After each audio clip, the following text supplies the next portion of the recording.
അശാസ്ത്രീയമായ നിർമ്മാണം മൂലം ദുരിതത്തിലായി വണ്ടിപ്പെരിയാർ വികാസ് നഗർ നിവാസികൾ. വെള്ളക്കെട്ട് രൂപപ്പെട്ടതിനെ തുടർന്ന് കാൽനടയായി പോലും ഇതുവഴി കടന്നുപോകാൻ പറ്റാത്ത സ്ഥിതിയാണ് ഉള്ളത്. റെയിൻബോ ന്യൂസ് വാർത്തകൾ നിങ്ങൾക്കായി അവതരിപ്പിക്കുന്നത് വണ്ടിപ്പെരിയാറിനായ ഒരു സന്തോഷ വാർത്ത. ഇനി മുതൽ മൊബൈൽ ഫോൺ, ലാപ്ടോപ്പ് തുടങ്ങി എല്ലാവിധ ഡിജിറ്റൽ ഗാഡ്ജറ്റുകളും വൻ വിലക്കുറവിൽ സ്വന്തമാക്കാം. ഒപ്പം എല്ലാവിധ സർവീസുകളും. ഉടൻ തന്നെ സന്ദർശിക്കൂ easy store, Taj tower, Vandiperiyar.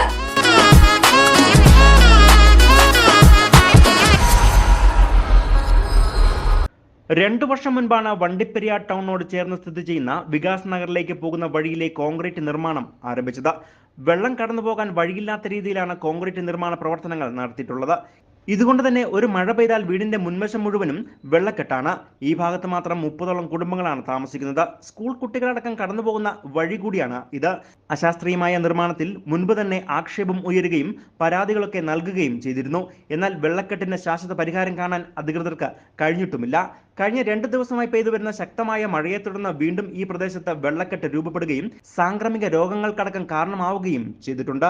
Vikas നഗറിന്റെ മറ്റു വശത്ത് താമസിക്കുന്നവർ സമാന്തര പാതയിലൂടെയാണ് കടന്നു പോകുന്നത്. എന്നാൽ ഇവിടെ ഈ ഭാഗത്ത് താമസിക്കുന്ന ആളുകൾ കടന്നു പോകണമെങ്കിൽ ഇതുവഴി തന്നെ പോകണം. ഇതുകൊണ്ട് തന്നെ ഏറ്റവും അടിയന്തരമായി വെള്ളക്കെട്ട് രൂപപ്പെട്ടിരിക്കുന്ന ഭാഗം കോൺക്രീറ്റ് പൊളിച്ചു മാറ്റി മഴവെള്ളം തോട്ടിലേക്ക് ഒഴുകിപ്പോകാനുള്ള സൗകര്യം ഒരുക്കണം എന്നുള്ളതാണ് നാട്ടുകാരുടെ ആവശ്യം. News bureau, Vandiperiyar.